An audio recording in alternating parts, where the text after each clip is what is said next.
메멘토 모리, 아마 많이 들어보신 말일 것입니다. 메멘토, 기억하라, 모리, 죽음을 기억하라는 말이죠. 죽음도 어떤 사람에게는 아주 무섭고 두려운 괴물로 다가옵니다. 왜? 죽음이 끝이라고 여기기 때문에 그렇습니다. 그러나 죽음이 끝이 아니라 죽음을 통하여 영원으로 이어진다는 것을 믿고 하나님의 약속을 붙들고 죽음을 맞이하는 사람은 죽음이 괴물이 아니라 선물이라는 말씀을 지난주에 전해드렸습니다. 오늘도 계속해서 죽음이라는 주제로 이어가려고 합니다. 메멘토 모리, 죽음을 기억하라. 오늘 이 말씀을 전하기 위해서 다윗이 기록한 시편 23편의 말씀을 통하여 다시 한번 우리에게 죽음은 어떤 의미인가, 또 어떻게 대해야 되는가를 살펴보려고 합니다. 다윗은 하나님과 자신의 관계를 양과 목자로 표현을 합니다. 하나님과 우리의 관계도 마찬가지겠지요. 양과 목자입니다. 자, 근데 조금 유치한 질문 하나 던져보겠습니다. 여러분, 누가 양입니까? 누가 목자죠? 우리는 정답을 알고 있습니다. 문제는 알고 있는 것과 믿는 것이 다르다는 거죠. 또 때로는요, 믿는 것과 삶이 다르다는 것입니다.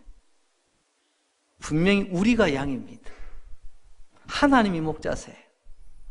근데 실상은요, 목자를 따라가는 양이 아니라 목자를 끌고 가는 양이 되려고 합니다. 모양은 양인데 하는 짓은 목자 짓을 하려고 합니다. 하나님도 마찬가지죠. 하나님, 오늘 이런 말씀 해주세요. 하나님, 이렇게 해주세요. 양은 요구하지 않습니다. 그런데 우리는요, 하나님은 목자시요, 우린 양이라는 것 뻔히 알면서도 우리는 거꾸로 생활할 때가 참 많이 있습니다. 열심히, 그리고 오래 달려가는 것 중요합니다. 그러나 열심보다, 오래 달림보다 이런 바르게 달려가는 게 더 중요합니다. 바르게 달려갈 때 하나님 기뻐하시고 바르게 달려가는 그 인생 걸음이 복될 줄로 믿습니다. 오늘 다윗은 이런 배경 속에서 다시 한번 우리에게 진솔한 고백을 전합니다. 그 말씀이 오늘 본문으로 정한 시편 23편 4절 말씀입니다. 내가 사망의 음침한 골짜기로 다닐지라도 해를 두려워하지 않을 것은 주께서 나와 함께 하심이라. 주의 지팡이와 막대기가 나를 안위하시나이다. 여기 보니까 사망의 음침한 골짜기라고 하는 이 세 단어가 나옵니다. 사망, 죽음 아니겠습니까? 지금 우리가 주제로 다루고 있는 죽음. 음침한, 우리말은 음침이라고 되어 있지만 원래 이 성경 원어로는 그늘이라는 단어입니다.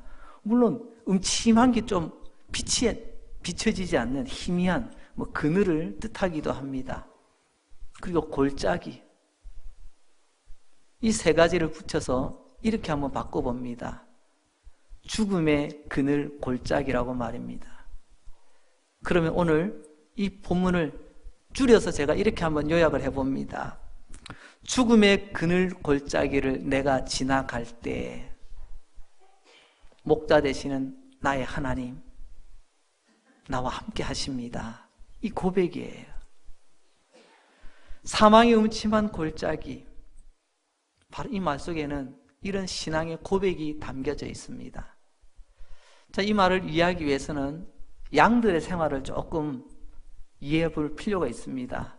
목자를 따라서 양들이 나갑니다. 어디로요? 풀뜯으로 나갑니다. 그런데 우리가 알고 있듯이 이 양들은 출퇴근하는 양들이 아니에요. 이번에 잠시 이스라엘 지역, 요르단 지역을 한번 돌아보고 왔습니다. 거기서 보고 듣고 느낀 것 중에 하나는요, 우리와 많이 다르더라는 거죠. 그 가운데 하나가 바로 건기와 우기로 그들의 일상은 완전히 나눠져 있었습니다. 당연히 우리가 갔을 때에는 우기철이라서 땅이 좀 촉촉하고, 그래서 군데군데 꽃도 피어 있는 것들을 많이 봤습니다. 근데 건기 때는 그렇게 황량하답니다. 건기와 우기가 확실하기 때문에 양들을 데리고 나가면요, 이 풀들이 자라는 그 기간 동안, 이 우기 동안에는요, 잔뜩 먹입니다. 아니, 건기 때는 풀 찾으려고 해도 쉽지가 않거든요. 그래서 한번 나갈 때 몇십 마리, 많게는 몇백 마리씩 그렇게 목자 또는 목자들이 함께 이끌고 나갑니다. 그리고 이제 풀이 다 됐다 싶으면 뭐 그 임시로 저녁마다 임시 우리에 가둬두긴 하겠지만 또 이제 나중에 때가 되면 다시 돌아오게 됩니다. 이런 양들의 습성을 우리가 이해하면서 오늘 이 말씀을 보면 잘 이해가 되리라 생각이 되어집니다.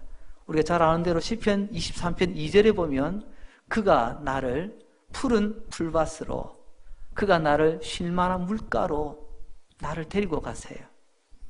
평소에 풀밭에서 풀도 먹고 물가에서 물도 마시고 일상의 생활, 날마다 매일매일 우리에게 필요한 일용할 양식을 공급을 받습니다. 양과 우리가 비슷하죠. 양도 매일매일 일용할 양식을 얻듯이 우리도 일용할 양식을 하나님으로부터 공급받습니다. 그런데 이 푸른 풀밭, 이 쉴만한 물가가 양들이 영원히 머물 곳은 아니라는 것입니다. 때가 되면 풀밭도 떠나야 되고요, 물가도 떠나야 될 때가 있습니다. 그럼 이 양들이 마지막 영원히 머물러야 될 곳은 어딜까요? 풀밭이 아니라, 물가가 아니라 시편 23편 6절로 가서 보게 되면 이렇게 말씀합니다. 내가 여호와의 집에 어떻게 해요? 영원히 살리로다. 할렐루야. 풀밭도 필요합니다. 물가에도 우리가 머물러야 돼요. 하나님, 그것이 영원하지 않다는 것입니다. 그러나 우리가 영원히 머물 곳은 여호와의 집이에요. 앞서 말씀드린 것이 이 여호와의 집은 목자의 집입니다. 양들은 풀도 필요하고 물도 필요하지만 때가 되면 나의 목자 되신 하나님의 집, 그 여호와의 집에서 영원히 머물게 된다는 거죠. 오늘 이 말씀이 바로 양들이 가는 여정이요, 그것은 곧 우리가 가야 될 여정이다라는 것을 알게 됩니다. 우리도 매일매일 일용할 양식이 필요합니다. 하나님의 은혜의 손길이 필요합니다. 그러나 그게 전부 다가 아니에요. 때가 되면 우리도 아버지의 집, 그 아버지 집에 영원히 머물러야 됩니다. 그런데 보세요. 풀밭에서, 물가에서 아버지 집으로 가는 그 사이, 2절과 6절 사이 중앙에 보게 되면 이 죽음의 그늘 골짜기가 나와요. 다시 말하면 유대 광야 지형의 특성상 거기 보면 광야, 말 그대로 넓은 벌판입니다. 근데 이번에 직접 가서 보니까 깜짝 놀란 것은요, 넓다 이것으로 광야를 다 표현하는 게 아니더라고요. 그냥 단순한 수치적인 면적의 문제고요, 그 광야는요 매우 거칠었습니다. 매우 거칠었어요. 그래서 심한 곳은요 굴곡이 있습니다. 뭐 평평한 곳도 있지만 때로는 우뚝 솟은 바위 같은 것도 있고요, 바위가 우뚝 솟으면 그 옆은요 깊은 또 계곡이 있겠지요. 산이 높으면 계곡이 깊다는 말이 있는 것처럼 이런저런 참 다양한 그런 지형이 있다는 것을 다시 한번 보고 왔습니다. 그런데 오늘 이 양은 푸른 풀밭, 쉴만한 물가에서 머물다가 아버지 집, 목자 집으로 갈 때 반드시 이 좁지만 그늘지지만 아주 음침하지만 위험하지만 이 길을 지날 수밖에 없다는 것입니다. 반드시 지나야 돼. 이는 선택의 문제가 아닙니다. 오늘 우리도 마찬가지죠. 이 땅에서 하나님의 일용할 양식과 하나님의 날마다의 도우심과 살아가지만 때가 되면 이 죽음이라고 하는 이 좁은 문을 우리는 지나가야만 하는 것입니다. 오늘 피할 수 없는 이 길, 반드시 가야 될 이 길, 누군가는 재수 없어서 죽는 거 아닙니다.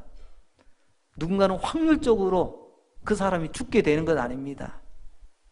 저나 여러분, 죽음은 누구에게나 똑같이 적용이 되는 하나님의 원리입니다. 그런데 그 죽음의 골짜기를 지남에 있어서 다윗도 그의 아들 솔로몬에게 여러분 이렇게 유언을 남깁니다. 열왕기상 2장 2절 말씀을 보면 내가 이제 세상 모든 사람이 가는 길로 가게 되었노라. 세상 모든 사람이 가는 길이 있답니다. 평소에 다른 길은 안 갈 수도 있어요. 뭐 저 사람 가고 나는 가지요. 하지만 반드시 다 같이 가야 되는 그 길, 그 길이 뭘까요? 이게 바로 죽음이라고 하는 그 길을, 죽음의 그늘이 드리워진 골짜기를 지나가야 된다는 다윗의 표현입니다. 세상 모든 사람이 가는 길, 솔로몬 아버지는 이제 그 길로 가려고 한다. 쉽게 말하면 이제 너가 아버지 나 이제 죽는다.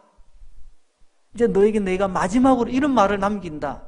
그러면서 죽음을 담담히 받아들입니다. 자, 그렇다면 여러분 왜 그것을 죽음의 그늘 골짜기라고 부르게 될까요?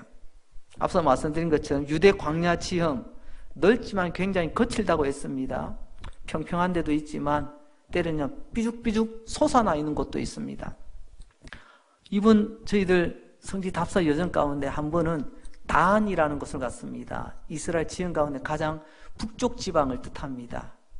우리로 치면은요 백두산이에요. 뭐 산처럼 높다는 게 아니고 우리는 백두에서 한라까지 하면 저 북쪽 끝에서 남쪽 끝에까지 우리 한반도 전체를 칭할 때 그런 비유를 들지 않습니까? 이스라엘도 그런 표현이 있어요. 저 단에서부터 부엘세바, 부엘세바에서 단까지. 그래서 북쪽 꼭대기부터 남쪽 끝에까지라는 그런 말이에요. 근데 단이라는 곳에 갔더니 가이드 선생님이 이렇게 표현합니다. 거기 갔더니 그냥 물이 온 사방천에 물이 콱콱콱 쏟아나는 거예요. 막 흘러가는 겁니다. 아니 이렇게 물이 풍부한 데가 있나? 이 단에서 흘러가는 물, 단에서 흐르는 물을 뭐라고 부르냐? 그걸 요단이라고 부른다고 하더라고요. 단에서 흘러가는 물, 그게 요단이 되는 거예요. 아유, 또 상식 하나 늘렸습니다. 근데 거기 갔더니요, 그 물이 처음에 출발하는 그 지점으로 이렇게 올라가서 보니까 그 물을 이렇게 또 숭배하는 많은 사람들이 그때 뭐 제단도 쌓고 뭐 옛날 사람들 그런 게 좀 있잖아요. 근데 거기 갔는데 깎아지른 듯한 절벽이었습니다. 산 위에인데 거기도 무슨 채석장도 아닌데 깎아지른 절벽 같은 그 밑에 사람들이 여기서부터 물이 시작이 되어지니까 거기다 신전을 짓고 뭐 옛날에는 그런 종교 행위들이 많이 있었던 것 같습니다. 제 눈에 들어왔던 건 뭐냐면 그 깎아지는 절벽 그 위에요, 위태위태하게 염소도 아니에요, 양도 아닙니다. 여러분 소가요 그 깎아진 절벽에 위태위태하게 그게 돌아다니고 풀을 뜯어먹고 있더라니까요. 아, 풀을 먹기 위해서는 저렇게 깎아지는 절벽에도 위험하지만 찾아가서 풀 먹는구나. 뭐 걔네들이야 뭐 자주 다니다 보면 익숙해서 다니지 몰라도 자칫 잘못하면 삐끗하면 굴러 떨어지기도 하고 뭐 실수로 다치고 심하면 죽기도 하지 않겠습니까? 유대 지형이 그렇습니다. 항상 좋은 땅만 있는 게 아니다 보니까 때로는 위험한 곳도 많이 있거든요. 그런데 여러분 이렇게 한번 예를 한번 들어보겠습니다. 어떤 큰 바위가 굴러와가지고 쿵 부딪혀가지고 돌은 쌓여졌는데 밑으로 구멍이 이렇게 나 있습니다. 크게 겨우 사람들이 좀 지나갈 만큼 뭐 짐승들이 좀 지나갈 만큼 옆은 좌우는 깎아진 듯한 절벽입니다. 그래서 저 위로 올라가서 지나가지 못하니까 어쩔 수 없이 그 좁은 그 골목 그 좁은 골짜기로 지나갈 수밖에 없어요. 그런데 여러분 중동 땅에 그 지역의 햇볕이 좀 강합니까? 그 뜨거운 햇볕 아래 이렇게 바위에 비춰진 그 옆에 그 그늘이 얼마나 짙겠습니까?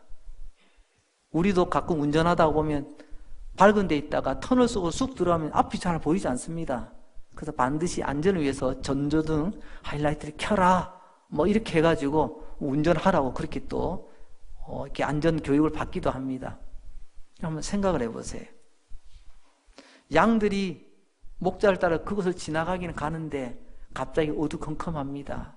특별히 양은요 특징 중에 하나가 시력이 별로 안 좋습니다. 그래서 먼 데를 보는 게 아니고 항상 앞에 있는 녀석 엉덩이만 바라보고 쫓아간다 뭐 그런 말이 있을 정도로 시력도 별로 안 좋아요. 안 그래도 안 좋은 시력에 여러분 갑자기 그늘 속으로 들어가 보세요. 오늘 우리 성경처럼 음침한 곳에 들어가 보십시오. 덜커덕 겁이 나지 않겠습니까? 또 입장을 바꾸어 봅니다. 양을 노리는 맹수들이 있습니다. 훤한 밝은 대낮에 평지에서 양을 덮치는 것이 쉽겠습니까? 아니면 어두운 곳에 가만히 숨어 있다가 어리둥절해가지고 이러지도 저러지도 못하고 놀라서 긴장하고 있는 그 양을 덮치는 것이 더 유리하겠습니까? 아마 맹수의 입장으로 보더라도 여기가 먹이를 잡아먹고 양을 잡아먹기는 제일 좋은 자리입니다. 항상 위태위태한 자리가 되는 거죠. 우리가 때로는 살아가다 보면 그런 죽음의 그늘, 골짜기를 지날 때가 있습니다. 우리 이것은 뭐냐면 차라리 이것이 꿈이면 좋겠다라고 할 때가 있어요. 얼마나 힘들고 어려웠으면 꿈이면 좋겠다고. 저도 가끔 잠을 자다가 소리를 낼 때가 있답니다. 뭐 이상한 소리 좀 낸데 하면 집사람이 옆에 있다가 놀래가지고 여보 흔들어 줍니다.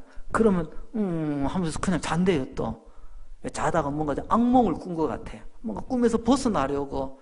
그럼 그때 옆에 조금만 도와주면 그 꿈은 깨고 또 다시 또 깊은 잠을 들 수가 있지 않습니까? 차라리 악몽은요 깨면 그만이에요. 그때는 조금 답답하지만. 근데 우리의 삶의 현실은요 깨도 바뀌지 않는 현실이 있습니다. 내일이면 괜찮겠지. 새날을 맞이하는데 오히려 더 힘듭니다. 이렇게 힘들고 어려운 날들이 계속되어지는 것, 여러분 바로 이와 같이 죽음은 악몽이 아닙니다. 눈 뜨면 낫겠지. 죽음은 악몽이 아니고 현실입니다. 바뀔 수도 없습니다. 오늘도 성경은 분명히 말씀합니다. 이런 죽음의 두려운 그 자리를 양은 지나가야 된다고 말씀합니다. 그 자리를 지나가야만이 양은 목자의 집에 안전하게 영원히 머물 수 있기 때문에 그렇습니다. 그런데 더 놀라운 사실은 하나님을 목자로 섬기는 이 다윗이 그 죽음의 그늘이 드리워져 있는 그 골짜기를 지날 때 나는 절대로 두려워하지 않겠다고 그가 고백하고 있더라는 것입니다. 오늘 시편 23편 4절 말씀을 다시 한번 봅니다. 이 내용을 제가 조금만 더 각색을 해보면 이런 내용 아니겠습니까? 나는 이 죽음의 그늘 골짜기가 절대로 두렵지 않습니다. 다른 때는 두려웠는데 그러나 이제부터는 두려워하지 않겠다고 고백을 하고 있습니다. 왜냐고요?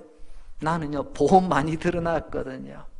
나는요 믿을 통장에 많이 넣어놨거든요. 내가 어디 믿을 구석이 있어서 그런 것이 절대로 아닙니다. 다윗은 고백하죠. 목자 되신 하나님이 나와 함께 하시기 때문에 비록 그늘이 져도 음침해도 좁아도 나는 두려워하지 않겠습니다. 이게 바로 다윗의 고백입니다. 여러분 오늘 이 고백 바로 양에게는 목자가 전부라는 말 아니겠습니까? 오늘 이 시간 우리는 다윗과 같은 이 고백을 들었으니 이제는 다윗의 고백이 아니라 저와 여러분 우리의 고백이 될 수 있기를 바랍니다. 양에게는 목자가 전부입니다. 그래서 목자가 힘이 있고 목자가 강하다면 양은 이보다 더 든든한 건 없을 거예요. 자, 그렇다면 우리의 목자 되시는 예수님 정말 우리가 믿고 따를 만한 분인가요? 검증해 보셨나요? 예전에는요 뉴스가 나오고 어떤 소식이 나면 그런가? 다들 그래 끄덕였습니다. 뉴스가 발표가 되면요. 그 요즘은 이제 또 하나의 과정이 필요합니다. 팩트 체크라고 해가지고요. 이게 사실이냐? 이게 진짜냐? 이걸 검증해가지고 다시금 확인하는 그런 일들이 이제는 상식화되어져 가고 있습니다. 자, 그렇다면 우리는 어떻습니까? 내가 믿는 예수님, 나의 목자는 말만 선한 목자고 정말 내가 믿고 따를 만한 목자인가? 이런 팩트 체크를 한번 해봐야 되지 않겠습니까? 성경은 여러 군데서 그 사실을 우리에게 증명해 주고 계십니다. 한 몇 가지만 확인해 봅니다. 첫째로 우리 목자 되신 예수님은 양들의 이름을 다 알고 계시다는 거예요. 요한복음 10장 3절입니다. 자기 양의 이름을 각각 불러 인도하여 내느니라. 이름을 안다는 것은 그 사람 인생을 잘 안다는 것입니다. 그 사람의 아픔과 눈물과 그 사람의 고통과 괴로움, 억울함 그 마음의 간절한 소원을 다 알고 있다는 말이 바로 양들의 이름을 안다라는 이 말에 포함이 되어 있습니다. 우리가 그 언젠가 하나님의 심판대 앞에 섰을 때 나의 목자 되신 예수님, 나의 이름을 불러 아버지의 집으로 불러 들으실 줄 믿으시기 바랍니다. 두 번째로 우리 목자 되시는 예수님은요, 양들을 끝까지 지키십니다. 시편 23편 오늘 본문 4절에 보게 되면 이런 말씀이 나옵니다. 지팡이와 막대기로 나를 안전하게 나를 호위하여 주시고 보호하여 주신다는 그런 말이죠. 흔히도 지팡이라는 것은 끝이 이렇게 둥글게 생긴 그런 막대기를 말합니다. 이것은요, 양들이 어디 가다 구덩이에 빠지면 사람이 들어갈 수 없는 그런 협착한 그런 좁은 곳이면요, 이 둥근 지팡이로 쑥 내려가지고 양의 허리를 딱 감습니다. 그리고 잡아 올리면 양을 건져낼 수가 있어요.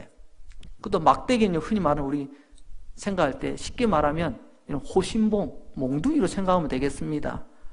그 위험한 맹수들이 양을 뺏으려고 달려들 때 그 몽둥이를 휘둘러 그 맹수들을 쫓아내기도 하고 아니면 머리통을 때려서라도 내 양을 지켜야 되지 않겠습니까?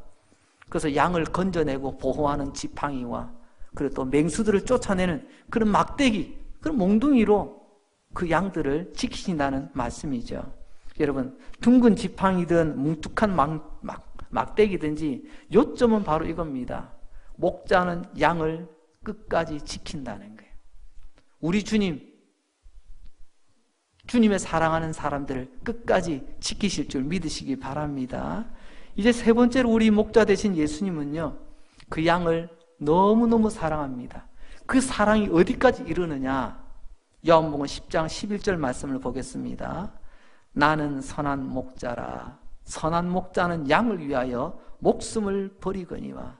양을 너무 사랑함으로 목숨을 버리기까지 사랑하신다는 거예요. 나의 선한 목자, 그분의 죽으심, 그게 바로 십자가의 죽음 아니겠습니까? 나는 더러운 양이었습니다. 나는 하나님 잃어버린 양이었습니다. 그런 나를 위하여, 나를 살리려고 내 대신 십자가에 오르셔서 죽음을 맞으신 분, 바로 그 선한 목자는 양들을 위하여 자신의 목숨을 내놓았습니다. 내가 믿는, 우리가 믿는 예수님, 이런 목자십니다. 그리고 마지막으로 네 번째는요, 우리 목자 예수님은 언제나 우리와 함께 하십니다. 시편 23편 2절에서는 그런 말씀이 있었죠. 풀밭에서도 함께 하시고 물가에서도 함께 하시고. 왜 풀밭에서 들어 누울 수가 있죠? 목자가 지켜주시니까 맹수 앞에서 들어 누울 수도 있는 거예요. 간이 나와서, 겁이 없어서가 아닙니다. 목자가 그만큼 지켜주는 걸 믿기 때문에. 물가에는 왜 오래 머물 수 있나요? 왜 쉴 수 있죠? 목자가 함께 하기 때문에. 이것도 귀한 말씀이지만 특별히 오늘 4절 말씀을 다시 한번 봅니다. 이 4절 말씀을 보게 되면 너무 기가 막힙니다. 내가 풀밭에서 내가 건강하게 풀 먹고 뛰놀 때, 내가 잘 나갈 때, 그때만 나와 함께 하는 게 아니라는 겁니다. 어째죠? 죽음의 그늘 골짜기를 지날 때에도 나의 목자는 나와 함께 하신답니다. 할렐루야. 세상은 그렇지 않아요. 내가 잘 나갈 때는요, 간이라도 내줄 것 같아요. 참 잘해줍니다. 근데 내가 조금만 약한 모습 비춰보세요. 금세 숨겨두었던 발톱이 나옵니다. 숨겨둔 이빨을 드러냅니다. 이건 동물의 세계나 인간의 세계 별 차이가 없더라고요. 여러분 보시기는 어때요? 목사 주변에는 항상 좋은 사람들만 있을 것 같죠? 천만의 말씀입니다. 목사도 좀 약하게 보이면요, 목사가 조금 더 힘없어 보이면요, 언제 그랬냐는 듯이 발톱을 드러내면 이빨을 드러내는 그런 경우도 있더라고요. 그래서 여러분들 기도를 해주셔야 됩니다. 언제나 함께, 주님과 함께 달려나갈 수 있도록 말입니다. 여러분, 우리 목자가 바로 이런 분이십니다. 연약하고 부족한 양 같은 우리에게 이보다 더 귀한 위로와 소망의 약속의 말씀이 어디 있을까요? 어떤 분이 죽음에 관하여 비유하기를 커튼에다 비유했습니다. 죽음은 커튼이다. 커튼 하니까 별 반응이 없으시네요. 아니, 커튼요, 커튼. 옆에는 커튼 말입니다. 여러분, 왜 커튼이라고 하느냐? 커튼 앞에까지는요, 우리의 살아있는 인생입니다. 근데 커튼 뒤에는요, 죽음 이후에 영원으로 이어지는 세계입니다. 왜 죽음 커튼이라고 하느냐? 아무리 사랑하는 사람도 죽음의 순간까지 옆에서 간병하며 돌보며 함께 할 수는 있지만요, 죽음의 순간 그 이후 커튼 뒤로는요 따라갈 수가 없습니다. 아무리 나의 몸을 제일 잘 안다고 하는 어느 유명한 병원의 유명한 의사 선생님, 나의 주치의 선생님, 내가 아프다고 해보세요. 병원에 오르락 내리락 하며 자주 와서 아침도 점심도 들여다는 보겠지요. 그러나 죽음이라는 커튼 그 뒤로는요 그분도 못 따라옵니다. 아니, 안 따라오지요. 그래서 죽음은 커튼이라고 하는 비유가 참 적절한 비유인 것 같습니다. 왜요? 죽음 뒤에는 아무도 가본 적이 없습니다. 근데 우리는요 본성적으로 여러분, 내가 모르는 길을 떠날 때는요 굉장히 두려워합니다. 처음에는 긴장도 하지만 나중에는 두려워해요. 그 선뜻 미지의 세계를 발을 내딛지는 못합니다. 이제 아이들이 초등학교 입학을 합니다. 그러면 아이들이 학교생활 잘하기를 부모님들은 원합니다. 그러나 정작 아이들은요 적잖이 긴장합니다. 왜냐하면 집에서는 내가 왕자요, 내가 공주 대접받다가 학교 가보세요. 전부 다 왕자예요. 전부 다 공주입니다. 집에서는 엄마 아빠가 내가 원하면 내가 그냥 들어 누우면 뭐든지 해줬는데 학교 선생님도 그렇지 않거든요. 새로운 환경에서 적응해 나가는 거 아이들도 적잖이 긴장되고 두려울 것입니다. 요즘같이 힘든 때에 회사에 취직한 신입사원이 있습니다.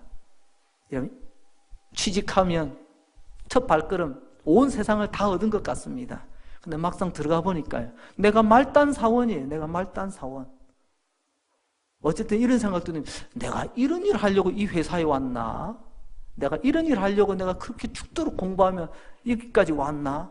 왜냐면 너무 시덥지 않은 일만 시킬 때도 있거든요. 또 때로는요, 도대체 어떻게 상사들을 대해야 될지, 어떻게 이 조직 문화에 내가 적응해야 될지 적잖이 긴장하기도 합니다. 이 모든 게 다 공통점이 내가 가보지 않은 길, 미지의 세계에 대한 우리의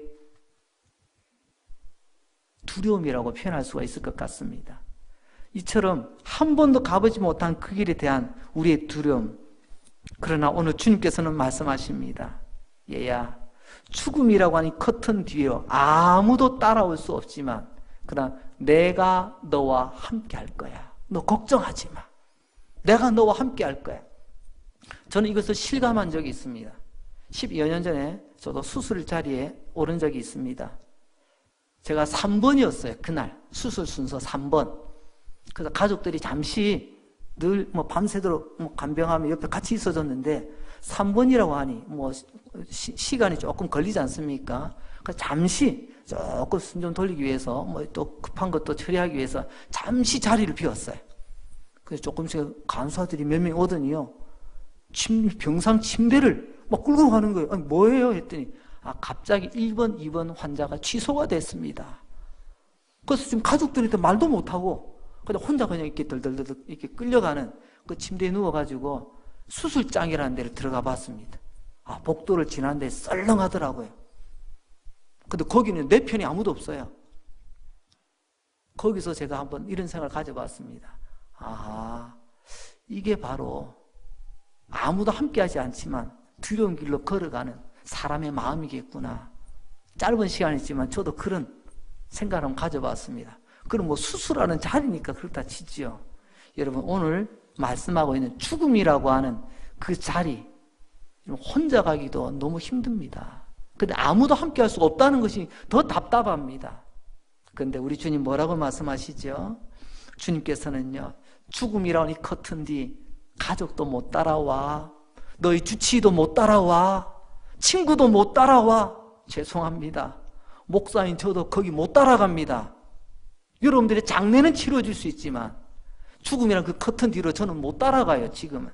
그죠? 하지만 우리 주님 말씀하십니다. 내가 너와 함께 하리라.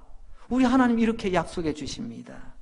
그러면서 그 죽음의 커튼을 지나야만이 이제 아버지의 나라, 아버지의 집에 우리가 도착하게 되는 거죠. 시편 23편 6절 말씀입니다. 내 평생의 선하심과 인자하심이 반드시 나를 따르니 어떻게 해요? 내가 여호와의 집에 영원히 살리로다. 할렐루야. 자, 이 말씀의 흐름을 잘 보시기 바랍니다. 일상의 생활, 풀밭에서 물가에서 생활합니다. 그리고요, 4절에서 사망의 음침한 골짜기, 죽음의 그늘 골짜기를 지나야만이 6절에 아버지의 집에 영원히 거할 수 있다는 거예요. 이게 믿음의 순서예요. 우리 삶의 여정입니다. 우리가 천년만년 풀밭에서 물가에서 풀 먹고 물장구 치고 노는 게 아니에요. 때가 되면 반드시 이 죽음의 그늘 골짜기를 지나야만 합니다. 그런데 그 순간 많은 사람들이 절망합니다. 어떤 사람은요, 마지막까지 막 몸부림을 쳐요. 그러나 믿음의 사람은 그렇지 않습니다. 보세요. 그것을 우리가 죽음의 골짜기를 피하는 게 아니고요, 지나가지만 나 혼자 지나가지 않습니다. 목자 되신 하나님, 그때도 함께 하셔서 커튼 뒤에 사라지는 게 아니고 없어지는 것이 아니라 아버지의 영원한 집으로 우리를 인도하여 가시는 줄 믿으시기 바랍니다. 이것은 저절로 이루어지는 게 아닙니다. 우연히 이루어지는 것도 아니에요. 복권 당첨하듯이 마치 요행수로 되는 것도 절대로 아닙니다. 나의 예수님이 끝까지 나와 함께 하셨기 때문에 풀밭에서 물가에서 지내다가 죽음의 그 그늘 골짜기를 지나 아버지의 집에 도착하게 되는 거예요. 이제 그렇다면 우리는 두 가지를 분명히 기억해야 됩니다.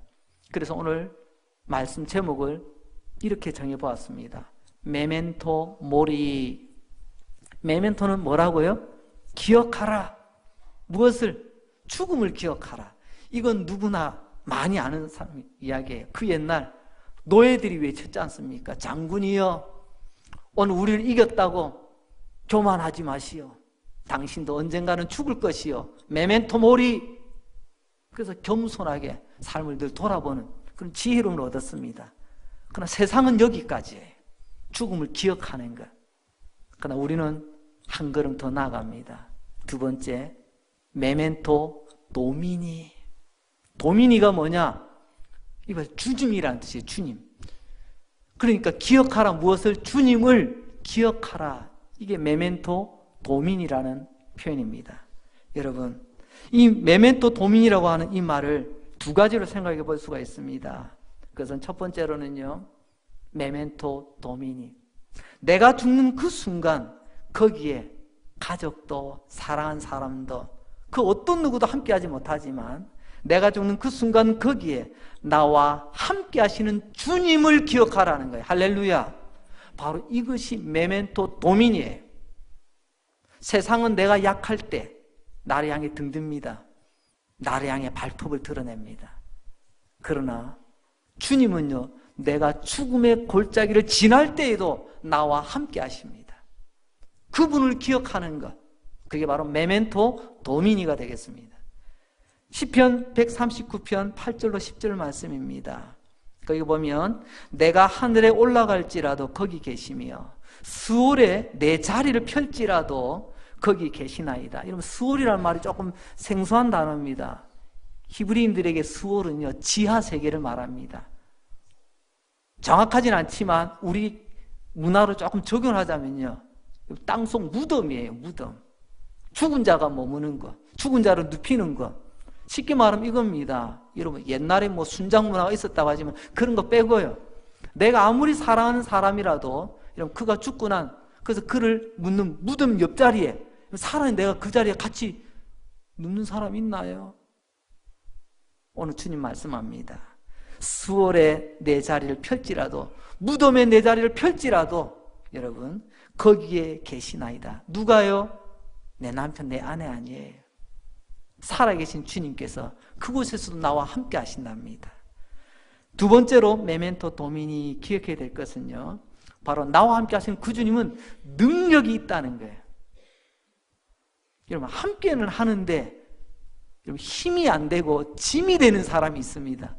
너무 능력이 없어. 내가 다 알아서 챙겨야 돼.